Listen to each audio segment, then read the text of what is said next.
Shit. So Tony just said that he won't swear, but Tony said he won't swear, but John and I can swear. I mean, so, this is.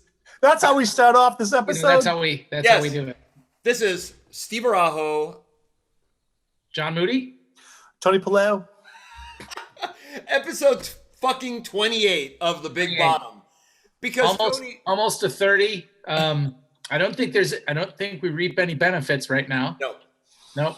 The only one is Tony is not cursing.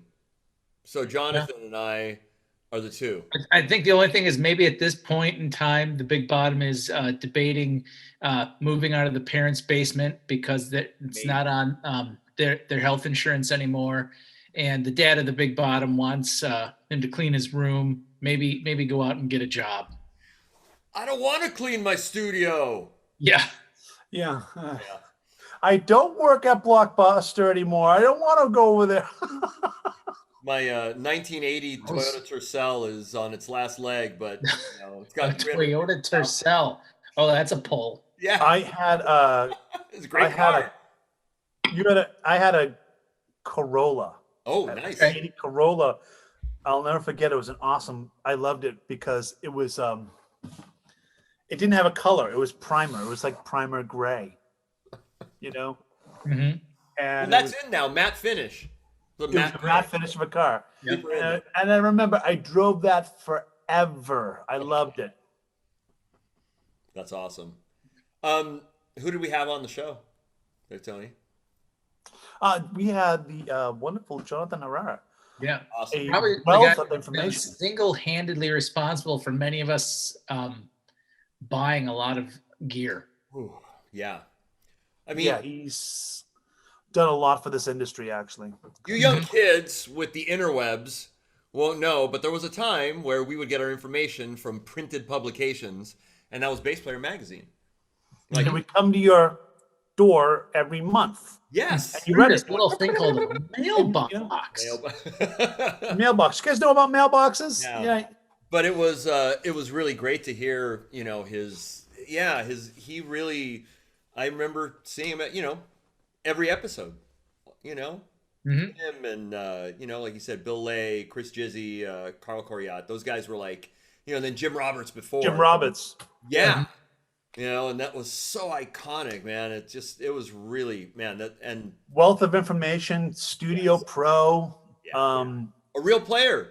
Real player that was actually not just an editor, but a real player. Yeah. Super intelligent guy, gentleman. I feel like I need to lowbrow myself right now just to balance myself out. I'll get my shoes on and wait for you to go pick me up so we can go to Angelo's. We're going to go to Angelo's and we're going to the wrestling match afterwards, John. There we go.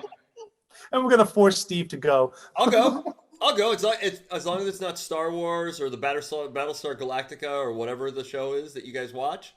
I'm good. Is this the Dutch Lord of the Rings?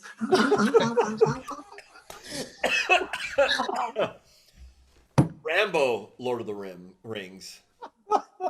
Be fair, you'd watch that. I totally would. It would be awesome. Sorry, John, we missed out. He's not a geek that way. It's all right. It's all right. I mean, you cannot pass. You will not pass. Isn't that a scene? It sounds more like Sean Connery sitting there being right. Which, I mean, again, I'd watch that too. Thou will not pass. He actually was supposed to be the original Gandalf. Shut up. Sean Connery? No. Wait, Sean Connery he was. Or Rambo? No, Sean Connery was supposed to be what he read for Gandalf, and he's like, I don't understand this. I seriously thought that you were saying that Sylvester Stallone was the original guy that was supposed to be in. That would be really weird. Hey. No, here it's supposed to be a bass podcast, and we're like, that would be wild. If Sly read for Gandalf. Yeah. That's all I can think about now. When we hang up, we close this whole podcast. All that's going to be in my mind is Sly as Gandalf.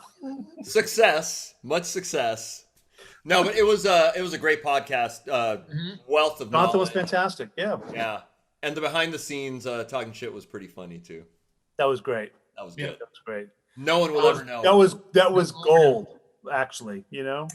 No one will ever know what was said behind the green room, in the green room. So, anyways, how are you guys doing?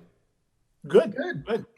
Stuff is kind of opening a little bit more back up for everybody, which Opening up. Yep. thankfully, it's good, man. I know. Drums are done for the record we're doing, Nice. and Nice. for the 9 tracks, I start cutting probably next week or something like that. Are you doing it in the studio or at your home? I'll be doing it at Joe's. Okay, very cool. Nice. Nice. Yeah, I'll be doing it at my guitar before there was my guitar place. So, and we're not in a rush. We're gonna just do a couple a week. That's it. You know. Great. That's good. That's a good schedule. Yeah, that'll be it. And so they'll be out before summer. So I'm psyched. That's cool. And gigs are a little bit more opening up for both of you guys? I mean, I haven't heard anything musical theater stuff. I'm assuming if that opens up, it's not going to start till like the fall. Okay. Broadway opens up in supposedly, tentatively, in I think the end of September. Mm-hmm. So I'm hoping that theater allows some work again. Fingers crossed. I got gigs in of all places, Connecticut. Okay. So Cool. I'll take it, you know, Right. Yeah. Well, good, whatever man. was available. So guys, enjoy the podcast of Jonathan. Yes. Mhm. Jonathan Herrera. All right, guys. Steve Arajo. John Moody. Tony Paleo. That was like it was rehearsed, guys. That was good. You know, it only took 28 times. But we're going to fuck it up next time, so that's okay. Right. Don keeps taking my question, so Oh, yeah, that's right. Well, I'm 2 for 2 on that. Yeah. I'm going to start with that question next time. Nice. So, all right, guys. Big Bottom. We loved it. We yeah, enjoy. Okay, bye. bye-bye. Computer. Boom. Hey, we are recording. Bam. Go ahead. Do the introductions there, Tony. We have below me right now, Jonathan. Is he behind? But he's Below me. Jonathan Herrera. Hey, Jonathan! Woo! What's up, guys? Good to What's see you. How are you? Good to see you, man. I'm well. I'm well. Good, good. All right, before we start, I got John Moody. Mm-hmm. Where'd it go? What? happened? You no hair here. What? Oh, yeah. I got bored. Sorry, that was I can't go on without saying that because Yeah, I trimmed it back down just to my regular thing, not the full goatee. Although I did do that, like that real pencil line thing Nice. this morning. You know, kind of the heavy metal goatee thing where the guys have it just like this. And then I thought of like trimming this part down so it'd be like this, and then just the middle part. dude, just do the Clark Gable, full on like old 50s, 40s actor, just pencil. Very sweet. Right. Bring that shit in. Then or go the other route, go the full Groucho Marx. Yeah. Well, yes. So, Sorry, Jonathan, Sorry, you have to Jonathan. ask how you've been throughout this whole thing Yeah. with what's going on. I know it's been the magic year. We still see what you're doing. You're keeping busy. Tell us a little bit what's going on, what you've been doing the past year. Well, it's been a there's no one answer. I mean, it definitely for the first Say all the answers. phase, I mean, you know, like I think like most people for the first chunk of the shutdown, I was basically suddenly found myself without any work really. I mean, a few little things, a few little projects I could do here in my studio. But you know, I had a bunch of gigs through the summer, a little tour, all the kind of typical things I'm sure you've heard applied to me. So I by the end of the summer, I would say last year, things were getting quite bleak over here.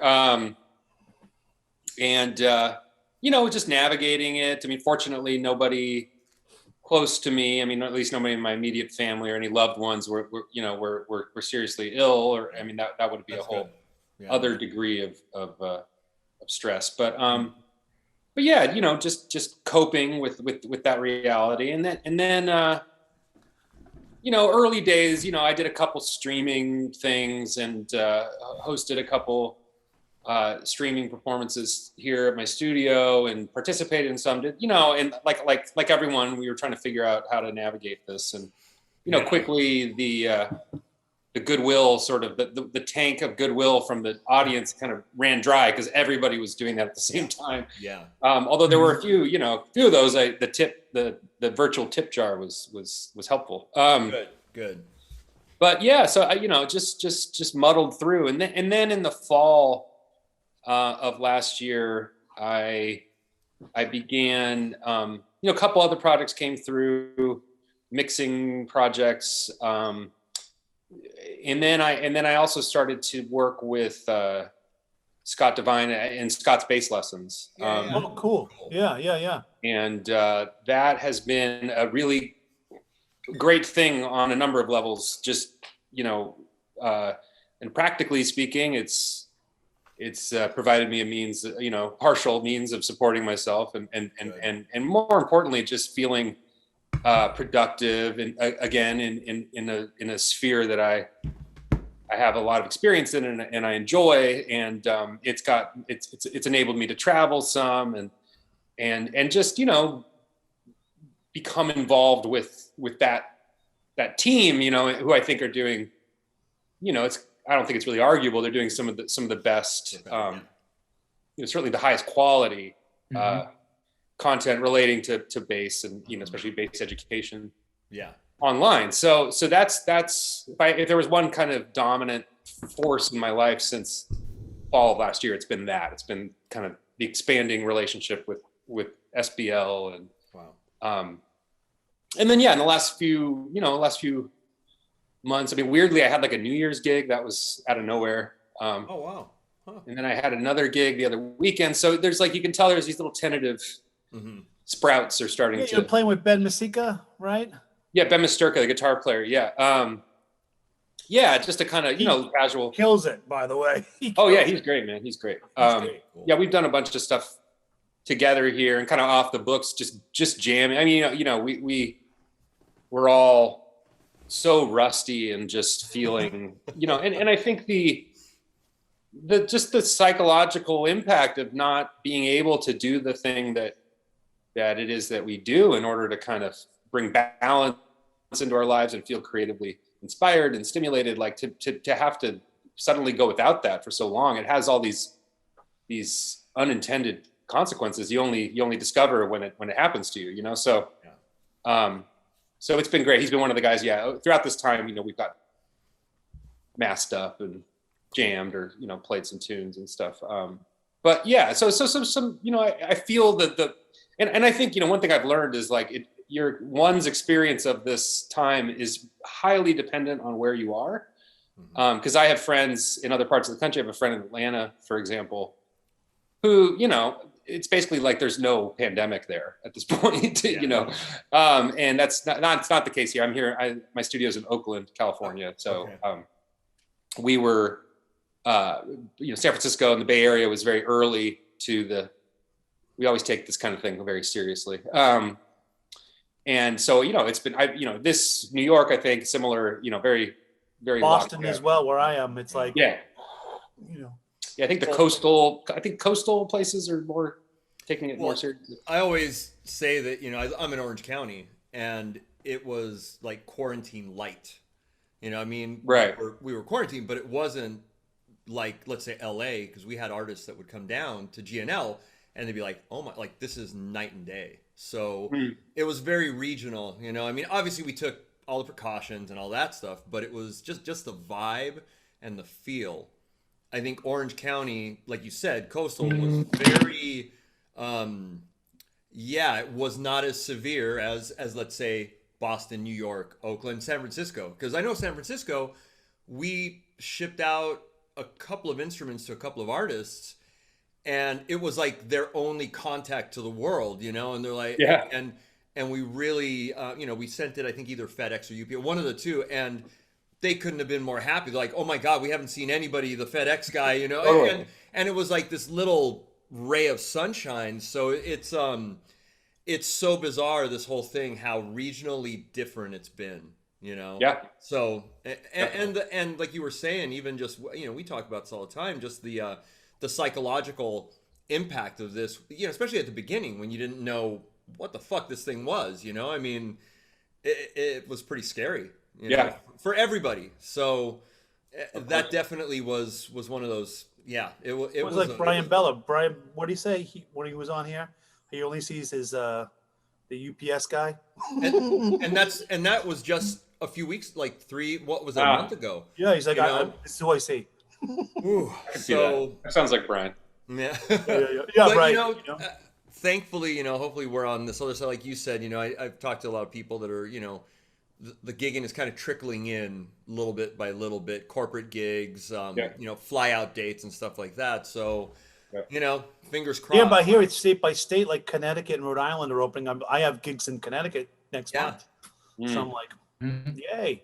I know Iowa's wide open, man. I have a buddy of mine that plays in this big corporate band, and they're literally, I think, every weekend, Iowa in either April or May, one of the two, and they're literally flying out for like, you know, 3 days straight and just killing it because people want to see live music. So that's Iowa. Mm-hmm. There we go. Yeah, you just got to hang in there, you know, any way you can. I think. And I think a lot of this too at the beginning, it really, you know, like you were saying, like it made the real resourceful people kind of rise above because they had to figure this shit out. Like, how are we going to make this work during this? Like, if I didn't know how to video edit or record, I'm going to fucking learn how to do it, you know? And I think that's kind of cool. I mean, you know, you don't want to go through it in a pandemic, but you know, the resourceful really rose above, you know, and the stuff you were doing and that you're doing. And, you know, we saw a lot of people that did it really well. You know, it was cool. And you got to see some people that didn't do it well at the beginning, but then, you know, got better and better. It's like, oh, fuck, that's cool, you know? So. And you saw some people trickle off. Yes. Oh, that too. Yeah. I mean, I tried to, you know, project into the world when, you know, and the opportunities I had, things like this, I've done a few other podcasts and stuff, like definitely, trying to remind people of that silver lining that, you know, anytime there's a crisis or just think in your life, any hardship, like in hindsight, usually that ends up being a really essential part of your growth, right? Like that's how we're sort of, sometimes we need to be forced into change, right? So that's a really healthy perspective on what's happened. And I think for musicians, a lot of it meant developing skills that they just always were kind of putting off, or, you know, and that's rad. But I also, at the same time, I talk about that. I also like always wanted to make it clear that if that didn't happen for you, that's totally fine. Because I think there's this weird sort of shame I've noticed in some people that they didn't like nail the crisis, you know, they didn't like, oh, you know, everyone else like learned how to, you know, like blew up their Instagram or like start a YouTube channel. And I think that there was enough stress going on between the political situation and the pandemic. Like if your reaction to that was, I don't really feel inspired, I don't feel motivated, I just want to survive, then that's totally fine too. Absolutely. And there's no shame in that at all. Yeah, no shame. And I just want to make that clear. Yeah, by all means, I didn't mean to shame, you know, but there's. I'm not saying you're doing that, but that's the other side of that. Yeah. Yeah, man. It was a mind fuck for sure, you know, to say the least. Yeah. It was. Yeah. So. And that's not always an easy environment to like be creative in. Yeah. And that's fine. Man. Yeah, for sure. Man. That's fine. But your studio is killing, man. Your studio's rad. Thank you. Did you just moved into there like right before? I've been here. God, it's almost been I think like 2 years now. Okay. Okay. Yeah. I used to have another place here in the Bay Area that was really special. That place was built by the same crew that built the record plant, the famous studio in Marin County. Oh wow. They built it originally. I mean, this is a sign of the times that they built it in the 70s because the plant was so busy. I mean, they were having, you know, multiple big sessions simultaneously in rooms. So they needed like an overflow studio. And actually one day an engineer that used to work at my old spot came by to check it out. He was there in the 80s and he was describing, you know, what it was like then and just how much work there was and the rates they were charging. I mean, it was like, double what we were charging for a day rate, and this is like in the 80s, and they had a problem getting it, because of the budgets and stuff. So yeah, this business has changed. But anyway, yeah, your studio's killing. I'm here now, and yeah, it's great. I mean, that's been a real godsend. Like, when the world kind of stopped, I was able, at least I had a place other than home to be and create in, and feel like somewhat normal. I could get in my car and go to work, and Sure. that was a big help. That's fantastic. My sanity. Yeah, thank you. What's your DAW? Use Pro Tools or is that Logic? I'm looking at it. That's Logic. Yeah. Okay. Primarily, I prefer working in Logic, but I run Pro Tools too. That's cool. Yeah. Sometimes, especially if you're collaborating with a project that started somewhere else, that's often the case. But I find Logic to be a lot more pleasant to work in. That's Steve's too. He's like, I agree. My head can't wrap. I'm not the smart guy with Pro Tools. I had an original M-Box when it first came out. I tried, and I was like, "What in the f, man?" I just couldn't. My head just. Yeah, it's had to really spend some time in it. Yeah, but kudos because it's so powerful, and yeah. But I'm a fan. Logic, and I know Tony you're running Luna, and that's freaking cool. I want to hit that. My buddy Kerry Nordstrand's always Kerry's doing that. Yes. Boosting. Screw that guy. What does he know? The hell? Cat her room is great. I want to check it out. Yeah, and then John, you're running Studio One. Studio One. That's right. That's That's good too.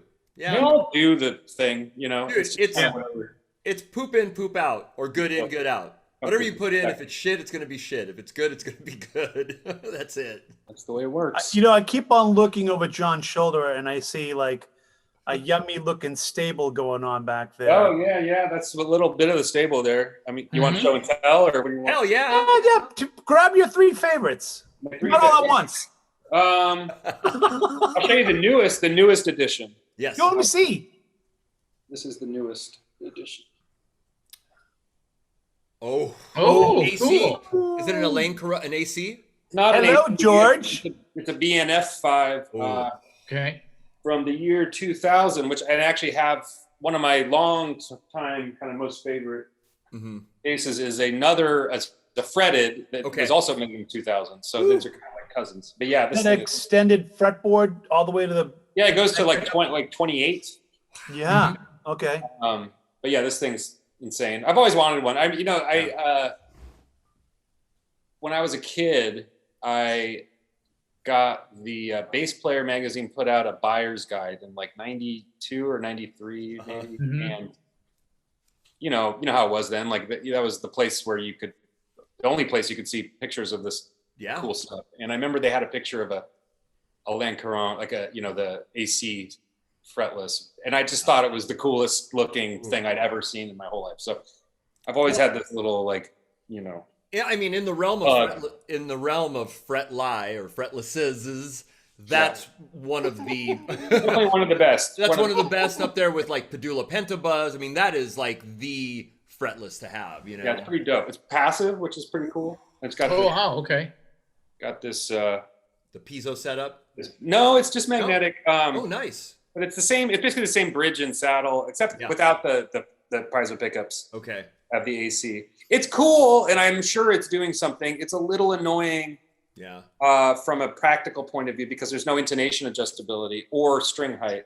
Interesting. So, and I think these shipped originally with a taper core string. Okay. So you kind of have to recut the saddle if you want to use normal strings. So anyway, it's a work in progress. See what else I got. I got this is a favorite. This is a 1966. Woo! Jazz bass. Yeah. I know that bass. Fuck. It's a good one. That's man. Wait. Real proper. John, I have the question on that. Where's the EMGs? No. Where's the route for the P pickup in between? Yeah. And the badass bridge. Badass. Yeah. Okay, I would do that. But 66 is those lollipop tuners. Lollipops, look just the best. They look so good. Yeah. That's in good shape. 66 was a weird year, because that was where blocks started. So Yeah, There's blocks. half the year there's binding and dots, and then Yeah. the later half you get binding and blocks. So this is a Yeah. later 66. And rosewood. So that's Rose- fucking Yep. rad. Woo! That one's cool. Let's see. One That's more. That's all sexy, man. That's Thank you. ooh. I like that. This thing's killing.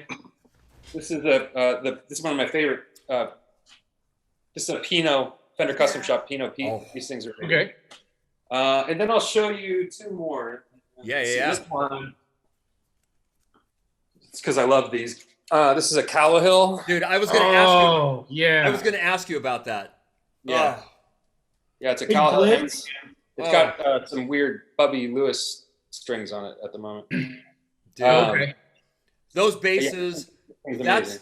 That's definitely one of my unicorn bases for sure. Yeah, I want to. they're hard to find, man. I know. It was for me too. Yeah. No, the big blades, right? Yeah, these are big blades, and I guess these were like a prototype when they were developing them. So I think these are Carrie just kind of kicked down. These don't even have you can't quite maybe see, but they don't even have like plastic covers. They're kind of raw.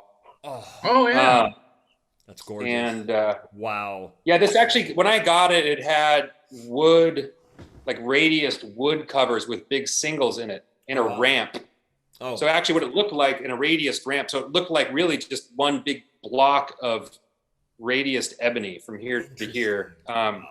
Unfortunately, like the way Tim cut the routes and those covers, like the pickups were too far from the string. So it was super low output. So Carrie and I worked together and this works for me. that's beautiful. That's I think the blades, they're like my second favorite pickup. yeah. Next Yeah, to- they're really good, man. They good. definitely, they have a distinct character. And then like, all the off axis response is great. Yeah. You're a vendor. That thing is beautiful. Woo. Anyway, and I'm sure Carrie's shown you this, and I'd be remiss if I didn't. Meow. Hell yeah. Yep. Yeah, John just got one. He Yeah. loves his. Oh, cool. Mhm. Yeah, they're great, man. Dude, that's he did really well on that bass. He really did. Oh, they're Knocked amazing. it out of Yeah, I the use it park. all the time. It's remarkable how good it sounds tracked, especially. That's cool. Sounds Damn. great. We'll put this somewhere. That Cal. Anyway, there's a lot of bases here. We could do this all day. I got a lot. I love it. All right, John. So here's a question for you. If someone said, tell me how many bases you have right now, could you answer that question? No, we love it. Mhm. Yes. I could probably figure it out, but I would probably forget Mhm. one or two, that are that I haven't seen in years because they've been in the case the whole time or something. Yeah, I went live the other day and someone was asking me how many bases do you have, and I'm like, if you put a gun in my head right now, I couldn't answer that question accurately. I would be wrong. Yeah. Yeah, I'd be pulling a number out. What's the over under? What's the over under, Tony? 20?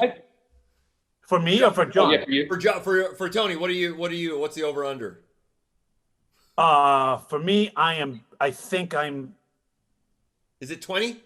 around that. Okay, how about Jonathan Herrera? He's more. You're more, huh? I know. I would say it's about 20 for an All right. over under. Yeah, 18, 20, something like that. There you go. All right. I have fewer now. I'm not at my peak, for various reasons, some of which were just purely financial. Yeah, You yeah. know who beats us both? Mr. Moody.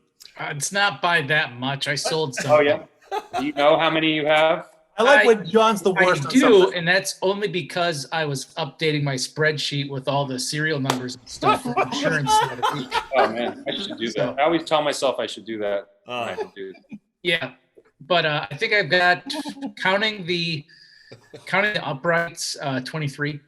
Man. Ooh, you went down. Okay. Well, yeah, I sold I think about 10 last year, like pre-pandemic, and it was just more of like I don't need 4P bases. I'll just keep the one or two that I really like and sell the others. I hear that. The only thing definitive I can say is I have 6 Mike Lulls. That's the only thing I can 100% say. That's good. I have 0 Mike Walls. I'd like one. They're You great. should. You should. Good. You need to get yourself one. True. They're great. Every time I play one, I love it. They're awesome. Good bases. I had one of your old bases, Jonathan. I had that Fodera NYC Empire. Oh, you had that? I had it. Oh, funny. Past What'd you tense. think? I thought it was fantastic. Heavy as fuck. Yeah, really heavy. Really heavy, but you know, man, I love Federas. I mean, I still, I love them, but it's something about the humbuckers. I'm just such a single coil kind of nut, and I really liked it. I think for somebody doing a bunch of sloppy poppy Marcusy, perfect. For me, it just wasn't it, but I did like it though. It was great. I mean, the thing was a brick. It was built so well. It was really good. Like when they built that for me, it was like the design brief was sort of like, I want the plainest one you make. Yeah, like the least Federa.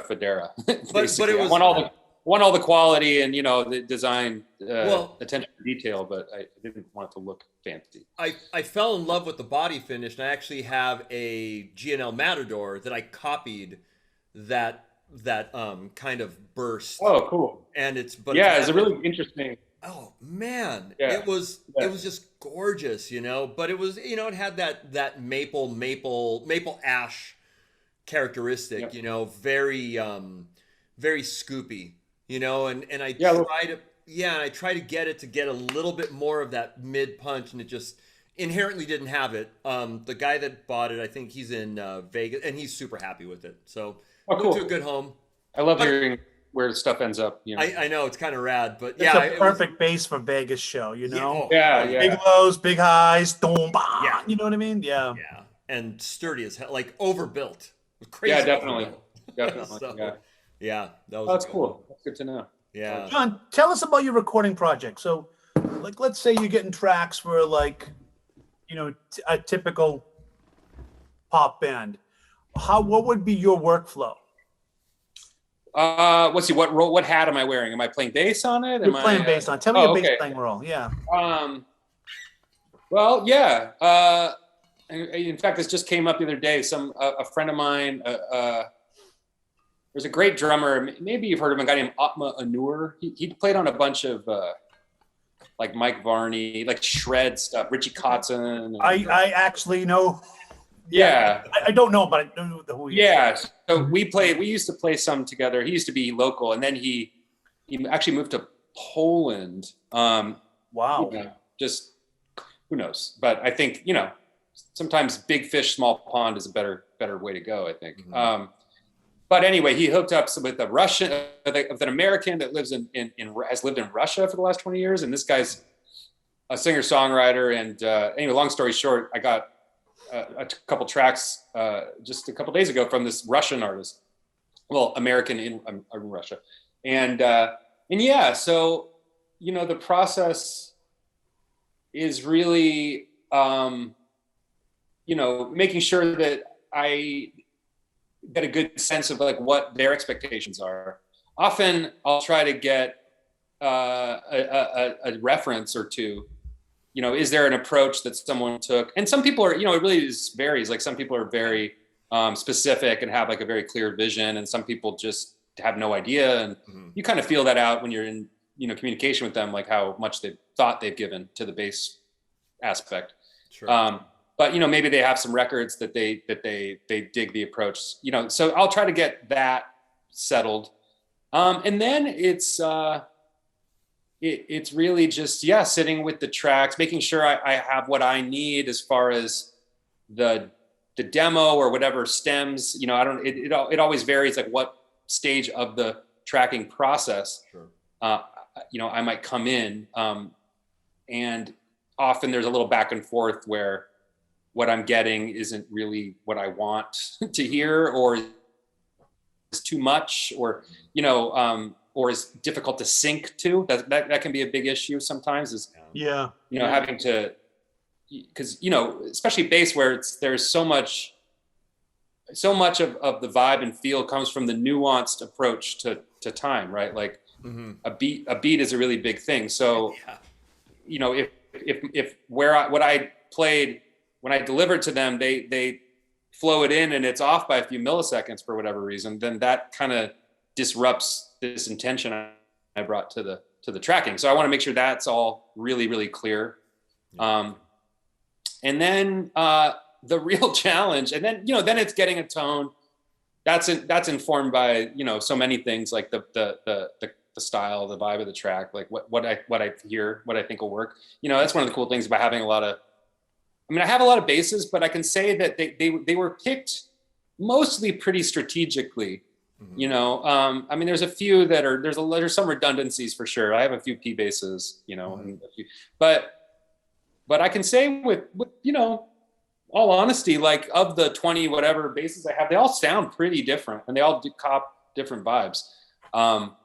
So, you know, and often it's like the cheapest ones, you know, work the best on shit. For whatever reason. Like I have this really old hollow body Matsumoku bass, an old, you know, short scale 60, which sounds like so good on everything, you know, and I end up grabbing it. And Carrie's bass is like that too. It always sounds good. That's cool. So yeah, finding the right acts. And then sometimes that really begins that kind of can catalyze the creative process because you get a tone and that tone then kind of leads you in a certain direction as far as an approach. Mm-hmm. And then honestly, the real challenge, and then you get a signal chain, you know, I got some cool stuff to make bass sound good here. And then the hard part is really knowing when to stop because, you know, I've heard this from a lot of people who have, you know, home studio situation. I mean, we're all tracking remotely now. And it's one thing to be on a session at a studio where like, you know, the clock is ticking, time is money and the band's there and the engineer's breathing down your neck. And so you feel that kind of like pressure to like deliver and there's no option, you know, to endlessly iterate on it. It's different when you're alone at home and you can do 8 million takes until you think it's perfect. And there really is a, you know, perfection is the enemy of the possible thing that goes on. I like the pressure. I like the pressure in the studio. Actually. Yeah, me too. And so what I'll end up, where a slippery slope is just coming up with a part and then like, oh, I didn't quite do the thing, you know, and then I'm just endlessly, you know, kind of spending way more time than the money deserves. Sure. You know? No. Perfecting this thing. So that's what I've had to learn how to do is like, if I'm not in that pressured situation, like I have to kind of artificially manufacture that sort of pressure and not allow myself, you know, set boundaries, like if it's a time thing or whatever. Sure. And often that gets me a better result than, because, you know, you can just kind of iterate on this thing forever and it just ends up sucking the life out of it. So, yeah. So that's basically it, you know, and then I'll just, you know, deliver it and hope it works out. You know, I'm a big like reamping guy. So if I have time, I really tell us about that. How are you doing it? So basically I often will track, you know, a pretty dry signal, usually through a channel strip kind of preamp thing. Sometimes a DI. I have an old, it's like 70s, I think it's a Sescore. Is an old passive transformer balanced DI that definitely it does a thing with passive basses that I like. But often I'm using some piece of gear back here, you know. Yeah, I was looking. And so that'll be my. But you know, I there's a lot to be gained from an amp. So I will often, but I won't want to go down that road of picking an amp, picking a mic, experimenting with placement. I'm obviously, it's my studio, so I'm pretty quick with like what I know works, but it is fun to experiment and different tracks demand different things. So that can be, that's the part I hate. It's daunting. That gets really just like, it's daunting, man. A time suck. And by the time you're kind of finished that, you don't feel like doing the track anymore. So what I'll try to do is just get that dry take. And then when there's time and I'm in a better mood, maybe the next day or I've had coffee or whatever, then I use a Little Labs Red Eye, I think it's called, which is a really handy box. I highly recommend it. It's both a good DI, active or passive DI, and a really good reamp that allows you to pretty precisely set the gain, you know, controls the impedance. I don't know how much I need to explain reamping. Basically, reamping. No, the radio JDV does an excellent job with that stuff. Yeah, radio is great too. I like the Little Labs because there's more like control. You can flip the phase, you can change the impedance, you can set the gain. There's a little finer control, but yeah, they all work. I mean, even a DI backwards kind of works, you know. But then that's so then if I already have done the track and now I'm doing the reamping, my brain's in a different space. I'm not trying to do both things at the same time. Now it's about like being in the live room and setting up an amp and, you know, throwing some mics up and getting into that, the fun of experimenting in that environment. And then also, you know, the opportunity to maybe like run it through some more hardware, run it through some effects, like just, you know, kind of experiment. And I think reamping is what enables you to separate that headspace from the tracking headspace. Interesting. If you're doing it all in your for years. Are you using IRs at all now? Impulse responses? Not really. I don't. I mean, I do in like in like a more mixing context, like for reverbs and stuff, but not on bass. No. Usually it's just like miking an amp. You know, I have like a bunch of amps, and yeah, it just adds a lot of character and that you I'm can't capture. a big fan of like, how do we get a mic sound? Because a DI, I mean, I went down this years ago. I remember trying to find, you know, Steve and I went down like a rabbit hole of DIs, and then Jonathan got into it, but I think he's not quite as picky. You know, he's like, okay, this works really well, but like, I could never find like my right tone alone with just a DI, you know? Yeah. So then I was doing doesn't sound anything like what you when you're on a gig, right? I mean, you don't. I'm like, wait, this doesn't sound like me. Yeah. And just recently, I started using the 2-note audio thing, like more for guitar, and reamping, using the IR in the impulse responses with GK heads, and I'm like, oh, okay, this sounds like stage. This is good. Yeah, I'm very happy with it. Yeah. What's your favorite? Or, obviously it depends, but what amps do you gravitate? Do you got like a B15 or do you have? I don't have an actual B15. I would love to have one. I have a kind of horror story about a B15. If you want to hear it real quick. Yes. I live in San Francisco, and I was once years ago, like 15 years ago or something. I was riding my bicycle through the city and came upon like a yard sale, and I was zipped past it, and like something, little light bulb went off, and you saw something out of the corner of my eye, and I turned around and I went back, and in the front yard of this apartment building, I go up close, and it was a B15. Oh my. I'm like, oh my God, it's truly like one of the few amps I actually covet. I've gotten to play a lot of stuff, and there's not much I actually really lust after anymore, but I definitely would love a good B15. So I found this young lady that was one of the roommates at this house or something. So I was like, what do you want for this? She's like, oh, I don't know. This old roommate just left it here, and we don't know what to do with it. So she's like, I don't know, like $100. So I was like, well, the problem was I was on my bike and I did not have money. So I didn't have my wallet. I was like all kind of lycra'd out, So I was like, okay, I need to go home and get money, but will you promise me not to sell this? Please put it aside.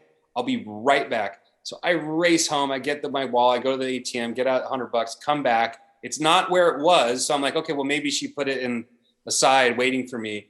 And I'm looking for, finally I find her. I'm like, hey, I'm back. She's like, oh, I think my roommate sold that. I'm sorry. So anyway, I missed out on my $100. Damn. Wow. Yeah. That hurt. I was so unfairly angry with her. But anyway, about the amps. So I use I got a couple things that I like to record with. I have this PF50T. It's like kind of the new Ampeg low powered tube head. 6L6s. It's very cool. And so I use that with sometimes it depends on the cabinet. I have like kind of a weird open back 1x12 that works well. It would not work well at all on a gig, but it can work well. So I'll pair those. I have an old Sun head, a 190T, I think it is, all tube old Sun head. Nice. in an old Sun cabinet. You know, so and I guess the theme here is usually when I'm recording bass amp, I already have a pretty, you know, hi-fi, full bandwidth, you know, clean signal in the DI. I'm not looking for like a hi-fi amp. Sure. You know, I want something kind of gritty and colorful and weird most of the time if I'm going that route. So I tend to you know, I have some real hi-fi stuff, you know, bass amp wise, but that's not usually what I'm using to record. You want a good like lo-fi-ish kind of. Yeah, I kind of want a little color, you know, a lot of harmonic richness and color. Because I have that real clean signal in the DI. So. Oh, that's cool. Yeah. That's the toughest thing to bring into a great recorded bass sound, you know? It is. You know? Anybody can go get like a $500-600 DI and be like, wow, you sound nice. It's really clean. I'm like, okay, well, where's the color? Yeah. Where's the character, right? You know? So that's huge. Yeah, totally. Jonathan, did you grow up in the Bay Area, or were you down in Southern California? Were you in Southern California originally, or? Yeah, I grew up in the LA area, a suburb of LA, Palos Verdes. And then you did like your start with. Did you start in Bass Player Magazine? I remember because and funny you say that about the Bass Player Mag. I have like all the old issues, so I probably have that buyer's guide, and I've read. Oh yeah, you probably do. Yeah, I've read a crap ton of you know, things about you and that you've written. Yeah, so how did you get that start with Bass Player Magazine? Yeah, so I grew up in LA, but had been coming to the Bay Area my whole life. So my father and his whole side of the family was from San Francisco. My dad grew up in San Francisco. My grandparents lived there, you know, until they died, you know, somewhat recently. So as you know, from when I was born, I was coming up here to the Bay Area. So it was as much a part of my childhood as LA. So when I was done with school, I went to college in LA. I went to USC, and then I went for a brief amount of time. I went to the school Llama. It's now called LACM, for a bass program there. And so when I was done with all of that, you know, I toyed with the idea of staying in LA and making a go of it then. But to be honest, I was quite burnt out on it and on just the lifestyle and the traffic and the, you know, I just needed a change. Yeah. So for a variety of reasons, I moved up to San Francisco and just, you know, wanted to establish myself here. And, you know, I was the 22, I think, when I moved here. Okay. And, you know, just do the thing where you show up in a city. And I was quite, you know, serious about bass by this point, but also very green and, you know, knew next to nothing. I can see now, but yeah, just kind of started living here and I got like, you know, random jobs. I had this whole background in college where I almost went to law school.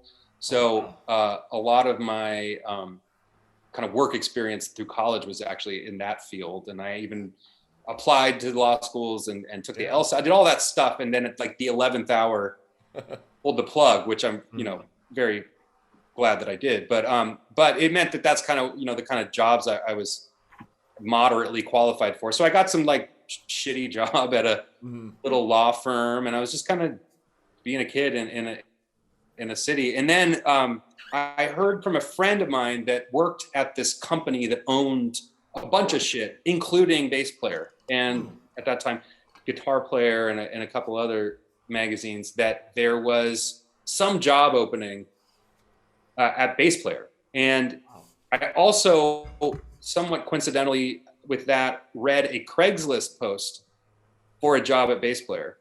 And, you know, I had grown up reading Bass Player. It was a major part of my, you know, life. And it was kind of my one thread of connection to this culture and this community. So obviously I see like an opportunity to be there. And I was like, you know, and I remember the ad was like, you know, must love to talk about bass and meet famous bass heroes. You know, it was just like some absurdly appealing sounding job description for what I was into, So Twist my arm.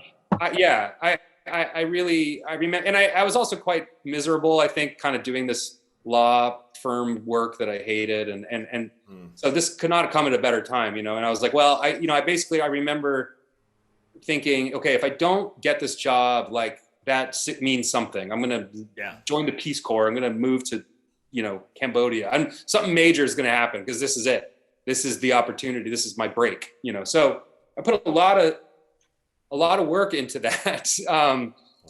And so I remember sending an email, and I remember hearing back and then arranging an interview and going down there and meeting for the first time these people whose names I was very familiar with. Yeah. And feeling quite intimidated by the whole experience, and going to the old office where there was, in addition to just, really cool stuff everywhere, there was a big sound room, like a soundproof kind of a studio with all this gear. And I mean, it's just like overwhelmingly cool experience. And I don't know, they must have saw something in me. I mean, I was definitely not qualified in any traditional sense. I mean, I was really, I was probably cheap. That was probably part of it. But they saw something in me, and I got the job there when I was 23. I was the technical editor. So at 23, I was, formally responsible for all of the magazine's gear content and coverage. And I vividly remember going to my first NAMM show that year and being walked around. Bill Lay was the editor-in-chief of the magazine at the time, and being walked around the floor and introduced to, like gurus like Mike Tobias and Ken Smith and Vinny and Joey at Federa. I mean, these like serious cats. And I'm like a 23-year-old who's now, technically in a position to substantially impact their business, so it was definitely years of imposter syndrome. But just kept my head down and really tried to do whatever it is I could to do justice to that position. I think you did over and above, man. I would say you were successful, right? Yes. Was that Thank was Jim Roberts' era? Was he editor in chief? No, that was Bill Lay. So when I was there, okay.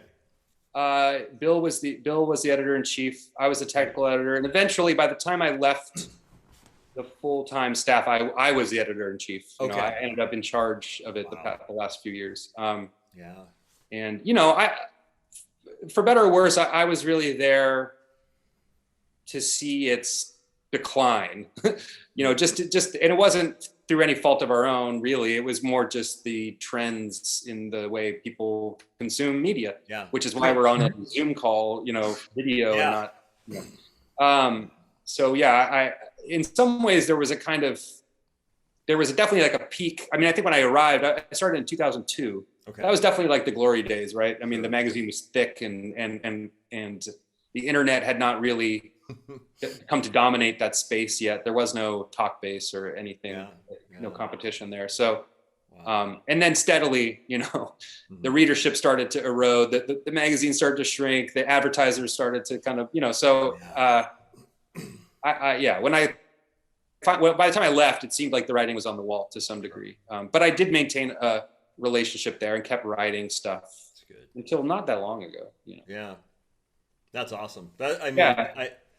Like you said, in its heyday, and even, I all of us were, I'm sure, avid readers, collectors. I mean, that was kind of the Bible. And like you said, back in the day, you couldn't go play, these bases, there were a couple of places where you'd make these pilgrimages where I'd go up to the base center or base exchange, with some buddies and be like drooling over Warwicks and, Ken Smith that were unobtainable to the, so that was, we would have to take a 4-hour ride to New York.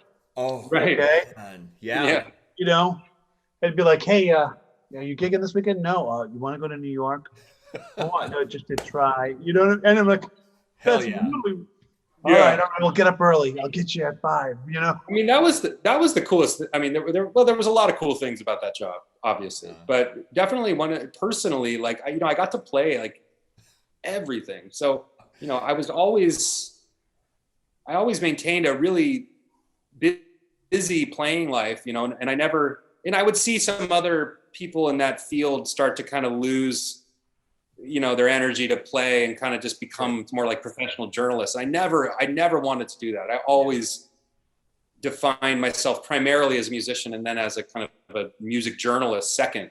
So, but yeah, getting to play so much and of course hear so much insight from all of these brilliant artists definitely was so beneficial to my sensibilities as a musician. I mean, as far as gear, I kind of like figured out what was actually good, and was just so lucky to be able to learn from some of the people I was able to hang out with. It was pretty special. Yeah. But what's the one most groundbreaking, like most exciting event during those heydays that you can share with us online? Like something like a NAMM story or something. Like what was really like, oh my God, this guy or this experience changed everything? The one that comes to mind as as a good example of the way the job could lead to some just crazy opportunities was we did a story, I forget what year, this might have been, I don't know, 08, 07, I don't know, but it was a big anniversary for Motown. I guess it would have been 50th or something. So Jamerson was an evergreen. Well, evergreen in the sense that people always wanted to read about Jamerson, not evergreen. It's like there wasn't new Jamerson coming out. So there was, you kind of can plumb those depths only so many times. But we did definitely feel that this big anniversary was an opportunity to do a really big Jamerson package, and a part of that was I had this insane opportunity to basically through Universal, the music group, which owned, at least at the time, they might still, the Motown label and the masters. Myself, Anthony Jackson, James Jamerson Jr., and Chris Giese, who was another long time, kind of icon, bass icon, got to each choose 4 tracks, Motown tracks, that they would pull from the vault. There's a vault in North Carolina that's like bomb-proof and fireproof and flood-proof, where these masters are. And they would pull the tracks we requested. So 16 total. We got to pick 4 each. And they would dump them into Pro Tools from the masters. And then we got to go to a studio in New York, like some mastering suite up in Midtown, I remember. And me, Anthony, Jamerson Jr. and Chris sat in a studio and listened to Motown, thrown up on a console. So we had, faders and we could solo stuff all day long and just sit there and talk about Motown and Jamerson. And this is me and his son and Anthony Jackson just like rapping about Motown all day. So that was pretty nuts. That's heavy. Wow. That was a heavy day. And Anthony is like, yes, the authority on Jamerson. Yeah. And the tunes he chose were so cool. They were. Did he know him? What's that? I'm assuming he knew him, right? I knew him. Yeah, like Anthony knew Jamerson. Oh, did Anthony know Jamerson? Yeah, I think they crossed paths. I don't know that they were tight, but because Anthony was in New York and Jamerson was in LA. But yeah, I think they did meet. But yeah, I mean, once you realize how much Anthony really studied Jamerson, you can then go back and listen to Anthony. You're like, oh, okay, I kind of get where he's coming from now. Because he's just as iconoclastic and sort of weird in an amazingly effective way as Jamerson was. So yeah, that was really special. I mean, I remember like we were at that session and we were listening to the Supremes track, And what the engineer that was there was like, oh, Florence, you know, from the Supreme, she actually is in town. She's got like a lounge gig at the Algonquin or something. I got her number. And so then like they rang up, you know, one of the Supremes. So we were just listening to the Supremes, and there was like a Supreme on speakerphone. And Jamerson Jr. was telling stories about his dad and, you know, what it was like. And then just the tapes themselves, the music, I mean, getting to hear, you know, a lot of the pre-roll stuff, I mean, stuff that didn't make the releases. So like, you know, Stevie joking around with the guys in the studio before they started rolling, or like these long, you know, jams on the fades that no one's ever heard before. And what's going on, like alternate vocal takes on what's going on. And like, it was just insane. Man. So Wow. that was a heavy day. Did you, was it documented in any way, or? Yeah, well, we wrote a big story about it. Unfortunately, that was kind of the pre-video days, you know, so we didn't really think to do that. I did, I did, I guess it's safe at this point. I did sneak a tape recorder in with me. I was very, very vehemently told not to do that by everybody, but I The did statute anyway. of limitations is It over. breaks here on the big bottom. Yes. Jonathan's a criminal. Come at me. Exactly. Come on.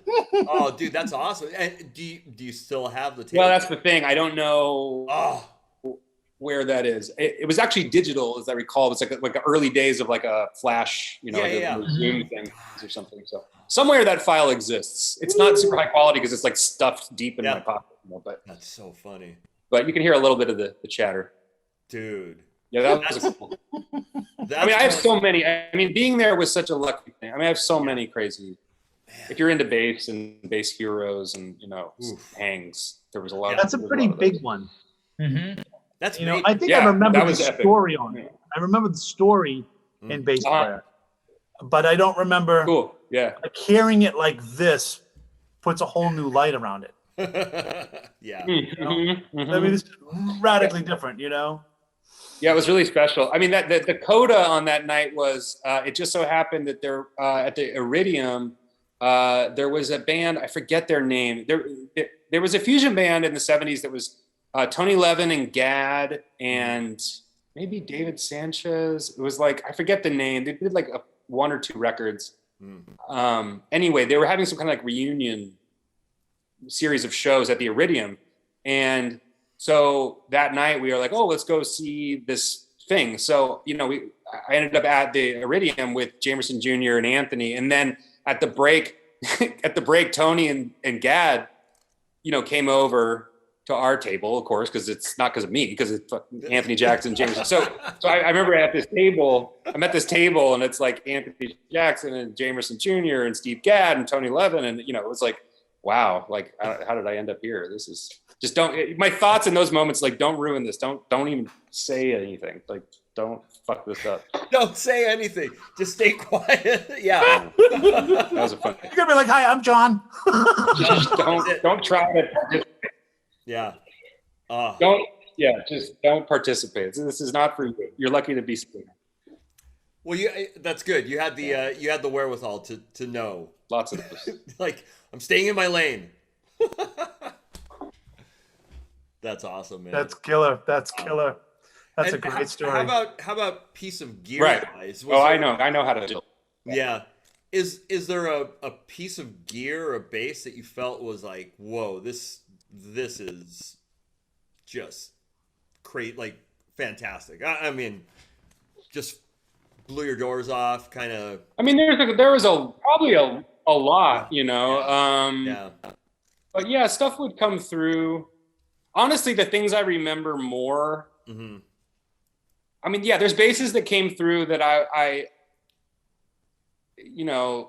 needed to get one after. Like that was occasionally. That's a good sign. A reaction. Yeah, it's a good sign.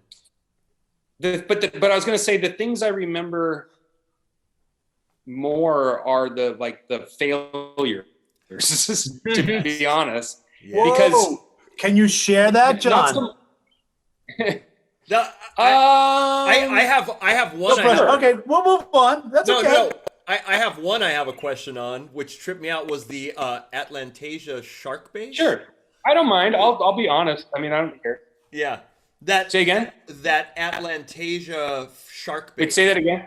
Atlantasia. Oh, the shark bait. Atlantia. Yes. What the that Atlantia. thing, I happen to. I know that well. So I think those are actually very cool. Okay. They're weird. Yes. But one of the longtime bass player, one of the real, so Carl Coriat. Oh yeah. Who's a truly brilliant person and a big and sort of the heart and soul in some ways of Bass Player Magazine for most of its existence. He had one. So we actually had like a on staff Lancia fan. But I just appreciate, I always liked when people did weird shit that was different. I mean, I remember we had some bass, I forget, was it Bass Labs? It was like hollow. Oh, like the neck was plastic? hollow. Yeah. It was like a plastic. That was weird. And then, I mean, the controversial things, I mean, I don't mind, I won't get into like the private aspects of dealing with it, but there was stuff like, AccuGroove had a product that had a switch that was, there was debate as to its efficacy. Oh no! I'll put it that way. Yeah, For those moments. We got a slow lag. There you John, are. we got Jonathan. We We have a lag. Yeah, we have a little bit of. Can you guys hear me? It's like kind of stuttery. I want to make sure. Yeah, we have a little bit of a lag on your end, but that's okay. That's all right. It'll I see that. up. Yeah, but I think you were saying it was the Accu switch. Hopefully it'll catch up. Yeah, the impedance switcher, right? Yeah.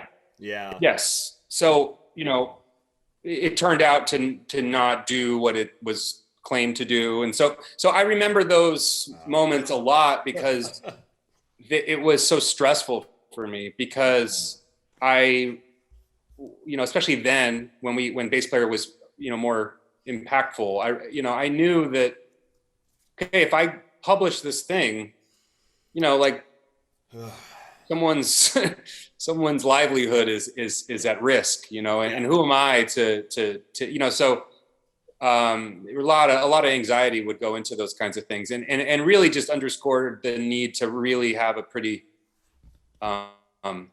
concrete methodology and make sure the process leading up to the review was really fair and that everyone's given really ample time to push back, on stuff. So yeah, there were a number of times like that. And I got very good, I think, at criticizing things in a way that was not overly negative, sure. Or seeing the, it's because it was honestly genuinely rare where something would just suck like that actually. By the time, the 2000s, you have CNC and you have various things that make it hard to make shitty gear. You have to kind of try now. Not that it doesn't happen. Yeah. Oh, I remember another one, the Nightwalker preamp. That was a weird one. Oh, so anyway, the point is, I am just going like this. I'm just ducking the Nightwalker. Steve has an experience with that as well. Oh, okay. Anyway, I don't want to dwell here. No, but the point is, I remember those things because of how conscious I was of what it would mean to say something bad. Well, well, I think that it also is that you're coming from an actual real player's perspective. You're not coming from a guy that's an engineer or a guy that's just writing stuff. I mean, you really, and that's huge, that's so big because you can't bullshit somebody that's actually on the front lines and you give them something and go, this is going to work because I've experimented blah, blah, in my lab. It's like, I don't give a shit. It doesn't work on a fucking gig. So it's not going to work, like it's maddening when that happens, so I commend you for that because you're a real player. Thank you. Yeah, you're a real player that actually gave real feedback, gig-wise, experience gigging, and there's no fluff, So yeah. Anyways, that's a huge pet peeve. No, that's good to hear. I mean, I tried to do that. I think there was too often, and maybe still is, the coverage that gear gets can be a little bit divorced from the application, that this stuff is actually all just, these are all just tools to make music with, and more just sort of treats the gear as an end unto itself. Mm-hmm. And you're right, there's a perspective that you get when you really play for real that you can't really, fake. Yeah, absolutely. I'm glad to hear you say that, because I really did try to offer that perspective. Yeah. No, and I've worked for a few companies where it's like not listening, I'm kind of a nobody, but I've been gigging for too long. I kind of know what kind of works and doesn't work. And, anyways, a couple of those companies are defunct and gone now. And it's like, well, okay, is what it is, So anyways, yeah. That's my rant. Steve, I know exactly at least one of them off the top of our head. Yes. And we love the gentleman involved, but it didn't work. Yeah, it didn't work. Well, and then now too with having this and being able to just shoot a picture and go, this is the latest, greatest piece of gear, everyone does that. Everyone. Yeah. Guitar players, bass players. Yeah. You get one little thing, like, this is the latest fucking greatest thing.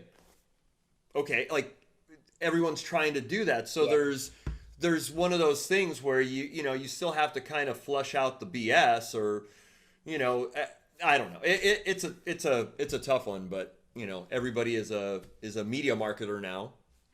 It's a noisy world. Everyone's an influencer, no matter what. So yeah. Anyways. Yeah, I hope that there will be in the future an opportunity to. I mean, I think this exists more on the guitar side for whatever reason. As far as like authoritative, substantive, real world kind of coverage of the stuff. Yeah.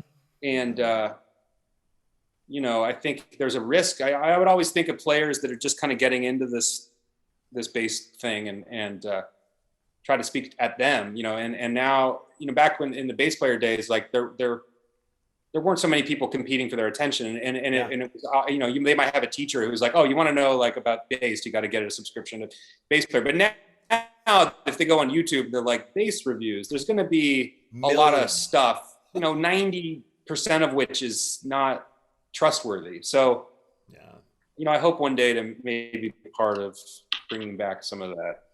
Yeah. Integrity. I mean, you've got to just find the individuals that right? Right. It's even watching like talk bass. Yeah. Right. Oh, I know this guy. I know he's gigging a lot. Oh, he puts videos up of what he does. Right. Oh, there he is in a band context. Oh, okay, I can trust this. And that's how I approach TV, Yeah, that makes sense. I don't tend to put like, hey, here's me playing this. No, it's here. Here's me playing this in a band. Yeah. Right. In a live situation. Yeah. Now judge, know. Yeah. Word. Yeah. Yeah. Well, Jonathan, before we wrap up and get your socials and so forth, we have 3 questions that we've been asking everybody. 3, right? Okay. Steve. Yes. Go. Want me to start? All right, Jonathan. Living or dead, artist that you would have loved to have studied with.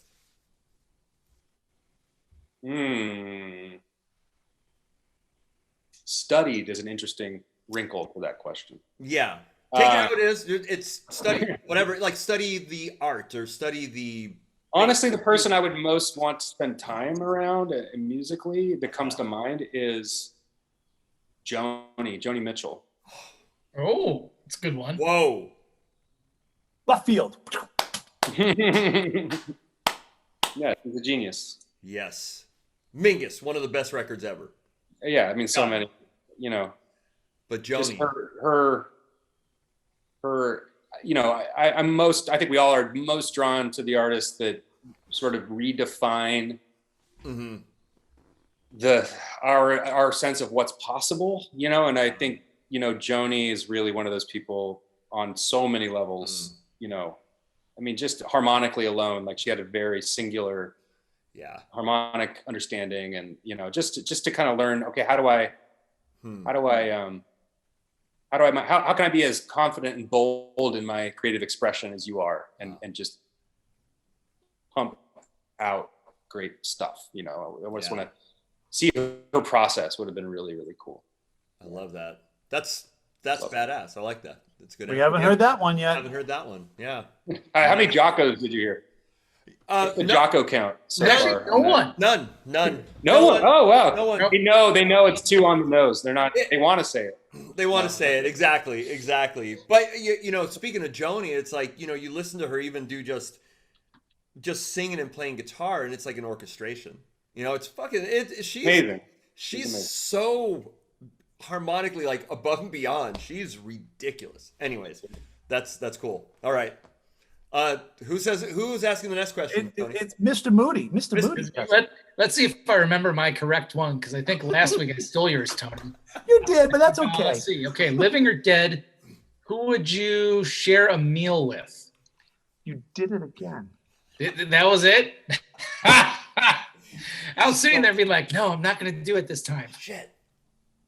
Living or dead, who would I share a meal with?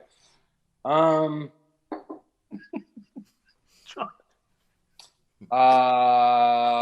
or dead, who would I share a meal with? Maybe someone like I'll go with Vladimir Nabokov, the writer. Oh. Damn. All right. Heavy. He was a genius. I mean, he was a guy, just for a little plug, he was a guy who was a native Russian speaker, didn't learn English until he was an adult, and became, despite that, one of the best writers of English in the history of the language. Wow. Despite not acquiring it till he was in his 20s. So that's a very impressive mind. That's cool. So yeah, I love Nabokov. I don't know, that just came to mind. I'm trying to go, a little less than obvious answers. No, I don't know. That's the third time we've heard that one. I know, John. Jeez. I gotta get hip, man. Well, I was also gonna say that you've probably had a lot of meals with a lot of fucking badass, gurus. I have in the bass side of things for sure. Yeah. So that makes sense. The bloom is off the rose a little bit as far as like meeting bass heroes. No, we've heard others. So Nabokov that's awesome. I like that. Yeah. All right, I'll take the last question then. That's usually John Moody's, but I'll take it right now. Who would you like to play with? If you could jam and play with anybody, living or dead, who would it be? I guess this assumes I could sort of rise to the occasion. Like I would be able to play with them. Yeah, you could force them into the room, so to I speak. can sort of like elevate my game. Yeah. Anybody, any time period. Any time period, anybody. Well, it would be either Bill Evans or Herbie Hancock. It'd be one of those two piano players. Wow. I guess I'd go with Herbie because I could see you play with electric. Herbie. That doesn't surprise me, actually. I could play some electric, and we're homies now because I'm kidding, but he liked an IG thing I did recently. I saw that. Yeah, I saw that. I was like, I quit. Yeah, Herbie. I've been really, really. I'd be remiss if I didn't mention the recent passing of Paul Jackson. So I've been thinking a lot about Herbie and Paul, and so yeah, that would be a special thing. That's amazing. Yeah, Herbie's national treasure, man. The guy. Yeah, and he's still just as shredding as he's ever been. Yeah. Ridiculous. yeah, like on it, man. He's on it. And talk about a reinventor. Like, yeah. I mean, how many times have you reinvented him? So he just keeps doing it and doing it and doing it. He's always hipper than anyone else in the room. That's true. Yeah. Yeah. He's the greatest. Those are good answers. Oh, Jonathan, where can we find you? Where can anyone seeing this find you?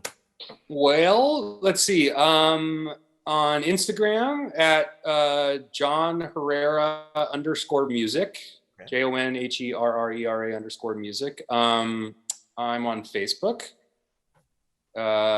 think that's Jonathan.Herrera2, maybe. I'll find them and I'll put them right under you. Cool. Yeah. I mean, I have a website, the studio. What's the website? JohnHerrera.com. Cool. And I would say for some of the recent sort of like media work I've been doing, I've been doing a lot of stuff for Scott's bass lessons. So not, I think all bias aside, I think he's doing a really, really cool thing there. And yes, if you want to see some of the stuff I've been up to lately, that's where you'll find it. On Scott's basement. Okay. I got a cool little JH story regarding you. Oh, really? Cool. Yeah, for like it's real stupid and silly.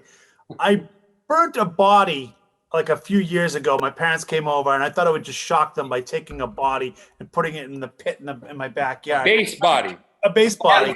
Okay. Very more specific. And my mom, a Is this a base body. confession? Like, what's going on here? Yeah. I took a body. I took a base body. Base Let's be very specific. No cops come on. Right? All right, and then I threw it in the fire in front of my mother. My mother's like, "What are you doing, Mama?" She was just so freaking out. So I kind of overcooked it, and I remember taking it out, and I had a margarita or two in me. I'll admit, and taking a picture and putting it on Facebook. And there was jokes like, "Oh, I left the chicken in the oven too long." Everyone's kind of like, throwing like the little things, the little jabs and whatever, and laughing and so forth. And the only one who wrote, Jonathan writes, "I love it." I'm like, of all people, like the most beat up, ugly, burnt thing. I love that. Yeah. Like right there, we see eye to eye. We get each Oh my other. God, only him would like this. You can only see so much fancy stuff in one lifetime. Yeah, absolutely. Oh man, well, Jonathan, can't thank you enough for Thank taking you. the time, and you're a legend and icon, and we the Bass Player Magazine stuff you talk, I love it, man. It's awesome. Thank You've been you. big influence and big, for all of us, and we love you, man. Good. Awesome. Thank you. That feels so good. I appreciate it, you guys. Thank you so much. So Steve, what is the tagline? The tagline is wait, which one? I can steal it. I already did Tony's. So this was the Big Bottom episode 28, Jonathan Herrera. This is the time where we stop recording and we talk shit in the green room. So we say bye to everybody. Goodbye, everybody. And we keep talking. Everybody. Thanks, guys. See ya.